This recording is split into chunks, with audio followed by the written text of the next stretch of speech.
Mary's lovely കിച്ചൻ്റെ പുതിയൊരു വീഡിയോയിലേക്ക് എല്ലാവർക്കും സ്വാഗതം. നമ്മളെല്ലാവരും ബ്രേക്ക്ഫാസ്റ്റിന് രാവിലെ പുട്ട് തയ്യാറാക്കാറുള്ളവരാണ്.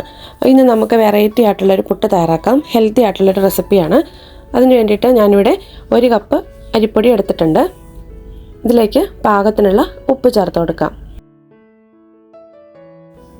വെള്ളം കുറച്ച് വീതം തളിച്ച് നമുക്കിത് നനച്ചെടുക്കാം. പുട്ടിൻ്റെ പാകത്തിന് നനച്ചെടുക്കാം. ഒരുമിച്ച് വെള്ളം ഒഴിക്കരുത്. കുറച്ച് വീതം ഒഴിച്ചിട്ട് വേണം, ഇതുപോലെ തളിച്ചിട്ട് വേണം നനച്ചെടുക്കാനായിട്ട്. ഉപ്പ് ആദ്യമേ ചേർത്താൽ കുറഞ്ഞു പോകുമെന്നോ അല്ലെങ്കിൽ കൂടിപ്പോകുമെന്നോ ഒക്കെ ഉള്ളവർ വെള്ളത്തിൻ്റെ പാകത്തിനുള്ള ഉപ്പ് ചേർത്തിട്ട് ആ വെള്ളം ഇതിലേക്ക് തളിച്ചു കൊടുത്താൽ മതി. ഇതിലേക്ക് ചേർക്കുന്ന വെള്ളത്തിൻ്റെ അളവ് ഞാനിവിടെ പറയുന്നില്ല. കാരണം നമ്മൾ പൊടി എത്രയാണോ നമ്മൾ വറുത്തിരിക്കുന്നതനുസരിച്ച് വെള്ളത്തിൻ്റെ അളവിൽ വ്യത്യാസം വരും. ഇപ്പോൾ നമ്മളിത് നന്നായിട്ടൊന്ന് നനച്ചെടുത്തിട്ടുണ്ട്. ഇനി ഇതൊന്ന് 10 മിനിറ്റ് സമയത്തേക്ക് മാറ്റി വയ്ക്കാം. ഈ സമയം കൊണ്ട് നമുക്കിതിലേക്ക് ചേർക്കാനായിട്ട് കുറച്ച് സാധനങ്ങൾ വഴറ്റിയെടുക്കാനുണ്ട്.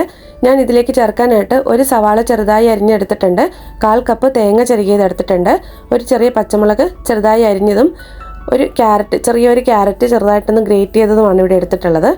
ഒരു പാനിലേക്ക് 1.5 ടേബിൾ സ്പൂൺ വെളിച്ചെണ്ണ ഒഴിച്ചു കൊടുക്കാം. ഇതിലേക്ക് 1/2 ടീസ്പൂൺ കടുക് ഇട്ട് കൊടുക്കാം. കടുക് ഒന്ന് പൊട്ടി വരുമ്പോഴത്തേക്കും ഇതിലേക്ക് നമ്മൾ അരിഞ്ഞു വെച്ചിരിക്കുന്ന സവാളയും പച്ചമുളകും കൂടെ ചേർത്ത് കൊടുക്കാം. സവാള ട്രാൻസ്പെറൻ്റ് ആവുന്നതുവരെ ഒന്ന് വഴറ്റിയെടുക്കാം.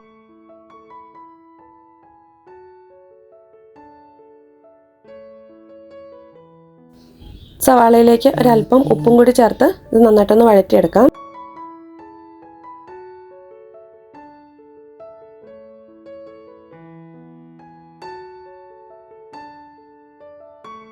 സവാള ഒന്ന് ട്രാൻസ്പെറൻ്റ് ആയിട്ട് വന്നിട്ടുണ്ട്. ഇനി ഇതിലേക്ക് നമ്മൾ എടുത്തു വെച്ചിരിക്കുന്ന തേങ്ങയും ക്യാരറ്റും കൂടെ ചേർത്ത് കൊടുക്കാം.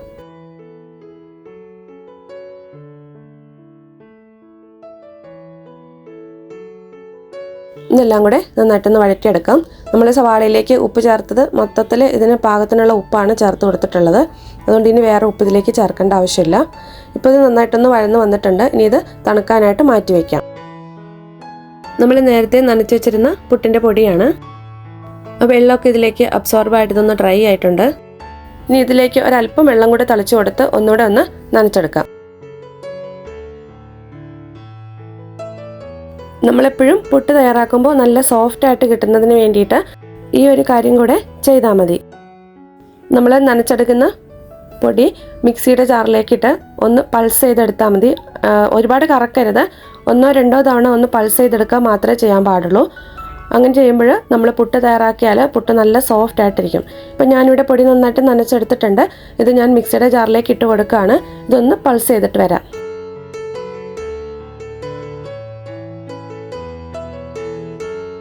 ഇത് ഞാൻ ഇതുപോലെ ഒന്ന് പൾസ് ചെയ്തെടുത്തതാണ്. ഇനി നമുക്കിത് ബൗളിലേക്ക് ഇട്ട് കൊടുക്കാം. ഇതുപോലെ തന്നെ ബാക്കി ഇരിക്കുന്നതും കൂടെ ചെയ്യാം. നമുക്കിത് ഒരുമിച്ച് മിക്സിയുടെ ജാറിലേക്ക് ഇട്ട് കൊടുക്കാൻ പറ്റില്ല. ഞാനിവിടെ 2 പ്രാവശ്യമാണ് ഇത് ചെയ്യുന്നത്.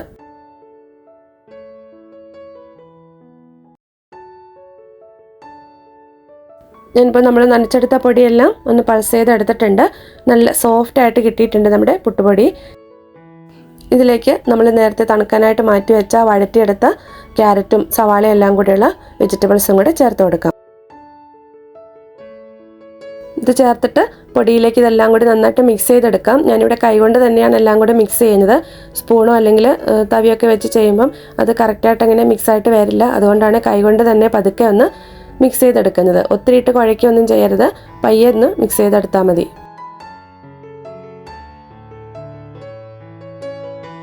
നമ്മളിപ്പോൾ ഇതോടെ മിക്സ് ചെയ്തെല്ലാം എടുത്തിട്ടുണ്ട്. ഇനി നമുക്കിത് പുട്ടുകുറ്റിയിലേക്ക് ഇട്ട് കൊടുക്കാം.